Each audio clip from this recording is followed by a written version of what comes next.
జనవరి 16వ తేదీ ప్రఖ్యాత సినీ నటుడు సైఫ్ అలీ ఖాన్పై హత్యాయత్నం జరిగిందన్న వార్తతో ముంబై మహానగరం ఉలిక్కిపడి నిద్రలేచింది. సైఫ్ను కత్తితో పొడిచేశారన్న నిజాన్ని తెలుసుకొని దేశం నిర్ఘాంతపోయింది. ముంబై లీలావతి ఆస్పత్రిలో సైఫ్ అలీ ఖాన్ చావు బతుకుల మధ్య పోరాడుతుంటే ఈ హైప్రొఫైల్ కేసు మహారాష్ట్ర ప్రభుత్వానికి సవాల్ విసిరింది. దోపిడీ కోసం వచ్చిన దొంగే ఈ పని చేశాడా, లేదా దీని వెనుక ఏదైనా కుట్రకోణం ఉందా అనే అనుమానాలు నెలకొన్నాయి. ఈ క్రమంలోనే పదుల సంఖ్యలో పోలీసులు సైఫ్ ఇంటికెళ్లి విచారణ మొదలుపెట్టారు. ఇంతలో నల్లటి టీషర్ట్, జీన్స్ ప్యాంటు ధరించిన ఓ వ్యక్తి సైఫ్ అలీ ఖాన్ ఇంట్లో కలియ తిరుగుతూ కనిపించాడు. అప్పటి వరకు సైఫ్ ఆరోగ్యం గురించి కథనాలు రాసిన ముంబై మీడియా ఆయన్ను చూడగానే ఫోకస్ మొత్తం అటువైపు మళ్లింది. సైఫ్ ఇంటి నుంచి ఆ వ్యక్తి బయటకు రాగానే మీడియా చుట్టుముట్టింది. ఇంతకీ ఆ వ్యక్తి ఎవరంటే సీనియర్ పోలీస్ ఇన్స్పెక్టర్ దయానాయక్. ఒక పోలీస్ అధికారికి ఇంత బిల్డప్ అవసరమా అని చాలామంది అనుకున్నారు. కానీ అతడి ట్రాక్ రికార్డు చూసి అంతా నోరెళ్లబెట్టారు. యంగ్ టైగర్ జూనియర్ ఎన్టీఆర్ నటించిన టెంపర్ సినిమా చూశారా? అందులో hero characterization most corrupt, sincere, ferocious గా నా పేరే దయా, నాకు లేనిది అది అని లెక్కలేనితనంతో ఉంటుంది కదా. ఆ క్యారెక్టర్కి నిజమైన స్ఫూర్తి ఈ దయానాయక్నే. ఒకప్పుడు ముంబైలో అండర్ వరల్డ్ ని గడగడలాడించిన ఎన్కౌంటర్ స్పెషలిస్ట్ గా దయానాయక్కు పేరుంది. ఒకరు కాదు, ఇద్దరు కాదు, ఏకంగా 80 మంది గ్యాంగ్స్టర్లను ఎన్కౌంటర్ చేసిన దయానాయక్ చివరికి అదే అండర్ వరల్డ్ ని అడ్డం పెట్టుకుని కోట్లాది రూపాయలు సంపాదించాడా?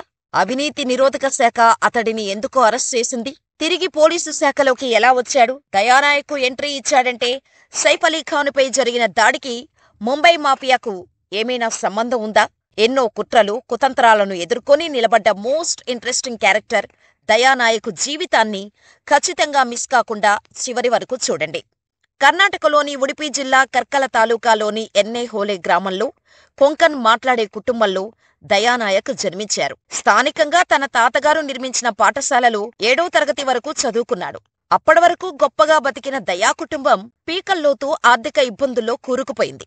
దీంతో పనిచేసి డబ్బు సంపాదించాలని దయానాయకును తండ్రి కోరాడు. తండ్రి మాట ప్రకారం డబ్బు సంపాదించటం కోసం 1979లో దయానాయక్ ముంబైకి వచ్చాడు. ఓ హోటల్ క్యాంటీన్లో సర్వర్గా పనిలోకి చేరాడు. ఈ సమయంలోనే ఎన్నో అవమానాలు, మరెన్నో కష్టాలు ఎదుర్కొన్నాడు. చిన్నపిల్లవాడు కావటంతో అందరూ దయాను కొట్టి పని చేపించుకునేవారు. హోటల్ పని అయ్యాక అక్కడే ఓ మూలన పడుకునేవాడు. పెద్దయ్యాక పెద్ద పోలీసాఫీసర్ కావాలని అప్పుడే టార్గెట్ పెట్టుకున్నాడు. హోటల్లో సర్వర్గా పనిచేస్తూనే స్థానిక మున్సిపల్ స్కూల్లో 12వ తరగతి పూర్తి చేశాడు. తర్వాత డిఎన్ నగర్లోని సిఈఎస్ కాలేజీ నుంచి డిగ్రీ పూర్తి చేశాడు. డిగ్రీ అయ్యాక ఒక ప్లంబర్ దగ్గర 3000 రూపాయల జీతంతో సూపర్వైజర్గా చేరాడు. సూపర్వైజర్ పని చేస్తూనే పోలీస్ అవ్వాలన్న తన కలను నెరవేర్చుకునే దిశగా దయా అడుగులు వేశాడు. అనుకున్నట్టే 1995లో స్టేట్ పోలీస్ పరీక్షల్లో విజయం సాధించి ట్రైనీ సబ్ ఇన్స్పెక్టర్గా ఎంపికయ్యాడు.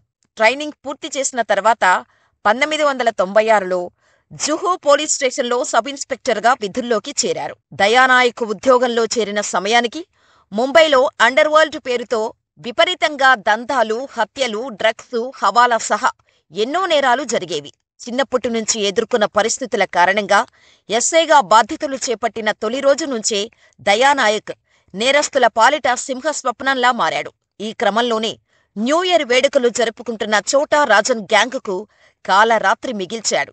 1996 డిసెంబర్ 31 అర్ధరాత్రి చోటా రాజన్ గ్యాంగులోని ఇద్దరిని దయానాయక్ ఎన్కౌంటర్ చేశాడు. దీంతో దయానాయక్ పేరు ఒక్కసారిగా వెలుగులోకి వచ్చింది. ప్రజల్లోనే కాక డిపార్ట్మెంటులోనూ ఆ పేరు మారుమోగిపోయింది. సాధారణంగా ముంబై అండర్ వరల్డ్తో కయ్యం పెట్టుకోటానికి ఎవరూ సాహసం చెయ్యరు. ఎందుకంటే ఎవరైనా వాళ్లకు అడ్డు తగిలితే ఆ ఒక్క వ్యక్తినే కాదు, వాళ్ల కుటుంబం మొత్తాన్ని అత్యంత కిరాతకంగా మట్టుబెడతారు. అలాంటి క్రూరమైన గ్యాంగ్స్టర్లతో ఢీ అంటే ఢీ అనేందుకు దయానాయక్ సిద్ధపడ్డాడు. దీంతో ముంబై పోలీస్ డిపార్ట్మెంటు దయానాయకును గ్యాంగ్స్టర్ల ఆట కట్టించే స్పెషల్ టీములో నియమించింది. అప్పటినుంచి దయా తుపాకీకి మరింత పదునెక్కింది. ముంబైలో ఒక్కో గ్యాంగ్స్టర్ను ఏరివేయటం మొదలుపెట్టాడు. దీంతో దయానాయకును ఎలాగైనా అడ్డు తొలగించుకోవాలని అండర్ వరల్డ్ పక్కా స్కెచ్ వేసింది.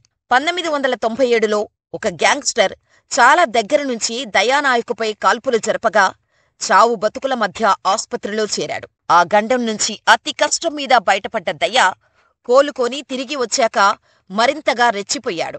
దయానాయక్ చేతిలో ఎన్కౌంటర్ కావడమా లేదా అజ్ఞాతంలోకి వెళ్లిపోవడమా? గ్యాంగ్స్టర్లకు ఈ రెండే ఆప్షన్స్ ఉండేవి.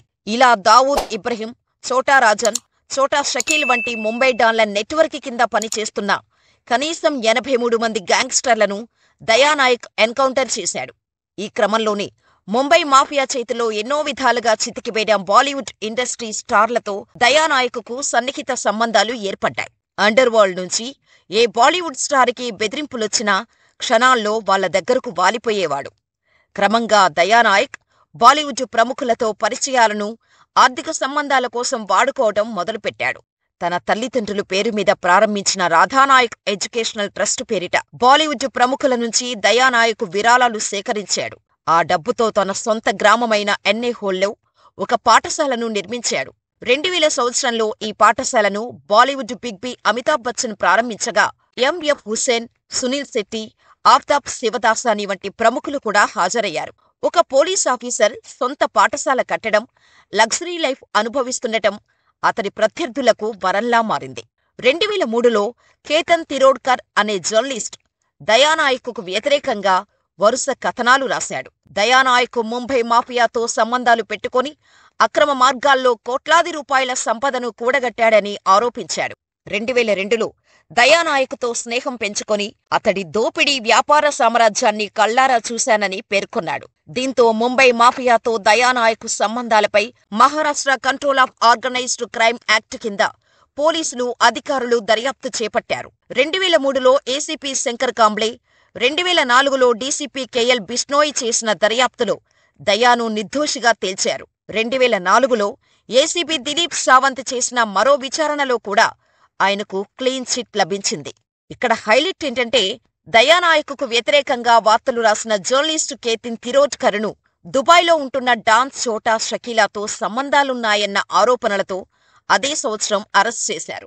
ముంబై మాఫియాతో దయానాయక్కు సంబంధాలు ఉన్నాయన్న ఆరోపణలు నిరూపణ కాకపోయినా అవినీతి వ్యవహారంలో మాత్రం అడ్డంగా దొరికిపోయాడు. పోలీస్ ఉద్యోగాన్ని అడ్డం పెట్టుకుని దయానాయక్ కోట్లాది రూపాయల విలువైన ఆస్తులను కూడగట్టినట్టు కొంతమంది ఆరోపించారు. దీంతో 2006 జనవరి 21న అవినీతి నిరోధక శాఖ అధికారులు దయానాయక్ ఇంటిపై అకస్మాత్తుగా దాడి చేశారు. నాయక్ నిర్మించిన పాఠశాలను కూడా కర్ణాటక ప్రభుత్వ అనుమతి లేకుండా తనిఖీ చేశారు. తర్వాత ఏసీపీ భీమ్రావ్ ఘాట్కే నేతృత్వంలో నాయక్ను విచారించి అరెస్ట్ చేశారు. అయితే దయానాయక్కు 89,17,000 రూపాయల ఆస్తులు మాత్రమే ఉన్నట్టు అవినీతి నిరోధక శాఖ తేల్చింది. కానీ ఈ ఆస్తులకు ఎస్ఐగా దయానాయక్ నెలకు తీసుకునే 10,000 రూపాయల జీతానికి చాలా తేడా ఉందంటూ ఏసీబీ ఛార్జ్ షీటు దాఖలు చేసింది. నాయక్ తన సహచరుడు రాజేంద్ర పాజే సహాయంతో నకిలీ కంపెనీలు స్థాపించి తన భార్య కోమల్ పేరిట బ్యాంకుల నుంచి రుణాలు తీసుకున్నాడని ఆరోపించింది. దయానాయక్ గోవాలోని ఓ సైబర్ కెఫే నుండి 100 కోట్ల రూపాయలను ఓ విదేశీ వ్యక్తికి బదిలీ చేశాడని ఏసీబీ ఆరోపించింది. ఈ క్రమంలో నాయక్, రాజేంద్ర, కోమల్ను ఏసీబీ 27 సార్లు పిలిపించి విచారించినా సరైన సాక్ష్యాలు లభించలేదు. అయినప్పటికీ ఓ ఐపీఎస్ అధికారి ఒత్తిడితో నాయక్ను అరెస్ట్ చేశారు. దయానాయక్ 20 రోజుల పాటు జైల్లో ఉన్న సమయంలోనే ఆయన తల్లిదండ్రులు ఇద్దరూ మరణించారు.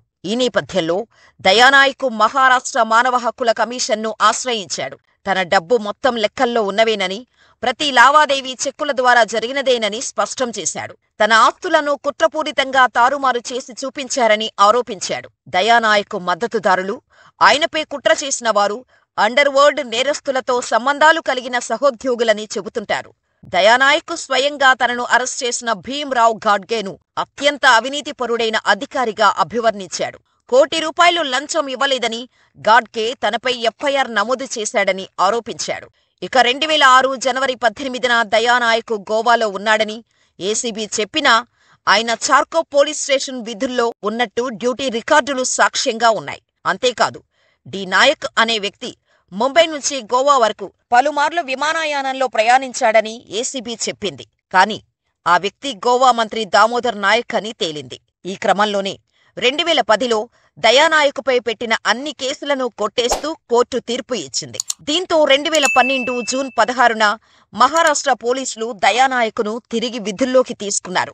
అతన్ని ముంబై ఆయుధ విభాగానికి చీఫ్గా నియమించారు.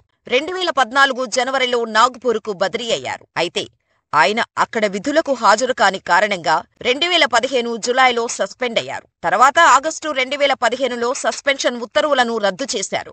2016 జనవరి 11న ముంబై పోలీసు విభాగంలో తిరిగి నియమించారు. ఎన్నో ఆరోపణలు, మరెన్నో నిందలు ఉన్నా 2023లో ఆయనకు సీనియర్ పోలీస్ ఇన్స్పెక్టర్గా ప్రమోషన్ కూడా లభించింది. ఇక దయానాయకు జీవితం ఆధారంగా హిందీ, తెలుగులో పలు చిత్రాలు కూడా రూపొందించారు. సిమిత్ అమీన్ దర్శకత్వంలో అబ్ తక్ చప్పన్, ఎన్ చంద్ర దర్శకత్వంలో కాగార్ సినిమాలు వచ్చాయి. కన్నడలో ఎన్కౌంటర్ అనే సినిమా రూపొందించారు. అబ్ తక్ చప్పన్ సినిమాను తెలుగులో సిద్ధంగా రీమేక్ చేశారు. 2007లో విడుదలైన విశ్రమ్ సావంత్ దర్శకత్వం వహించిన రిస్క్ చిత్రానికి కూడా దయానాయకు జీవితానికి సమాంతర అంశాలు ఉన్నాయి. 2010లో పూరీ జగన్నాథ్ దర్శకత్వంలో గోపీచంద్ హీరోగా వచ్చిన గోలీమార్ సినిమా కూడా దయానాయకు జీవితాన్ని ప్రేరణగా తీసుకుని రూపొందించిందే. 2012లో రామ్ గోపాల్ వర్మ దర్శకత్వంలో వచ్చిన డిపార్ట్మెంట్ సినిమాలో దయానాయకు పాత్రను సంజయ్ దత్ పోషించాడు. 2015లో పూరీ జగన్నాథ్ దర్శకత్వంలో జూనియర్ ఎన్టీఆర్ హీరోగా వచ్చిన టెంపర్ సినిమాలో హీరో పాత్రకి దయా పేరు పెట్టారు. ఈ సినిమాలో హీరో క్యారెక్టరైజేషన్, మేనరిజానికి దయానాయకునే స్ఫూర్తి. ఎన్కౌంటర్ స్పెషలిస్ట్గా మీడియా కీర్తించినా చట్టాన్ని చేతుల్లోకి తీసుకొని ప్రాణాలు తీస్తున్నాడంటూ మానవ హక్కుల కార్యకర్తలు విమర్శించిన దయానాయక్ ఒకే రకంగా తీసుకుంటాడు. నేనొక బ్రాహ్మణుడిని, మద్యం ముట్టను, పూర్తిగా శాకాహారిని, నాకు సమాజం పట్ల ద్వేషం ఏమీ లేదు, కారణం లేకుండా మనుషుల్ని నేనెందుకు చంపుతాను, అనవసరంగా తుపాకీ కాల్చటానికి నాకేమీ ఉత్సాహం లేదు, రక్తపాతం, గందరగోళం నివారించటంలో భాగంగానే కొంతమంది గ్యాంగ్స్టర్లను చంపాల్సి వచ్చింది అని దయానాయక్ ఓ ఇంటర్వ్యూలో వెల్లడించారు. పోలీస్ డిపార్ట్మెంటులో ముక్కుసూటిగా ఉంటే ఎంత గొప్ప పేరు వస్తుందో, అంతకంటే ఎక్కువ కుట్రలకు బలి కావాల్సి వస్తుందనే దానికి దయానాయకు జీవితమే ప్రత్యక్ష ఉదాహరణ. ముంబై మాఫియాతో జీవితాంతం ఫైట్ చేసిన దయానాయక్ ఇప్పుడు సైఫ్ అలీ ఖాన్పై జరిగిన హత్యాయత్నానికి సంబంధించిన కేసును చూస్తుండటం హాట్ టాపిక్ గా మారింది. ముంబైలో సూపర్ స్టార్ సల్మాన్ ఖాన్ ను టార్గెట్ గా చేసుకుని లారెన్స్ బిష్నోయ్ గ్యాంగ్ ఇప్పటికే హత్యలు, సెటిల్మెంట్లు మొదలుపెట్టింది. ఇటీవలే మహారాష్ట్ర మాజీ మంత్రి బాబా జియావుద్దీన్ సిద్దికీని లారెన్స్ బిష్నోయ్ గ్యాంగ్ హతమార్చింది. ముంబైలో భవిష్యత్తులో మరిన్ని హత్యలు జరిగే అవకాశం ఉందని హెచ్చరికలు జారీ చేసింది. ఈ క్రమంలో సైఫ్ అలీ ఖాన్పై హత్యాయత్నం తర్వాత దయానాయకు ఎంట్రీ ఇవ్వటం సంచలనంగా మారింది. ముంబైలో మళ్లీ మాఫియా రాజ్యం మొదలైందా అనే అనుమానాలు వ్యక్తమవుతున్నాయి. ఇంతకీ సైఫ్ అలీ ఖాన్పై జరిగిన దాడికి ముంబై మాఫియాకు సంబంధం ఉందా? లారెన్స్ బిష్నోయ్ గ్యాంగ్ను హ్యాండిల్ చేసే బాధ్యతలను దయానాయకుకు ఇస్తే ఎలా ఉంటుందో మీ అభిప్రాయాలను మాకు కామెంట్ రూపంలో తెలియచేయండి. ఇలాంటి మరిన్ని వీడియోల కోసం మన ఛానల్ని సబ్స్క్రైబ్ చేసుకుని మీకు ఈ వీడియో నచ్చితే లైక్ చేసి షేర్ చేయండి.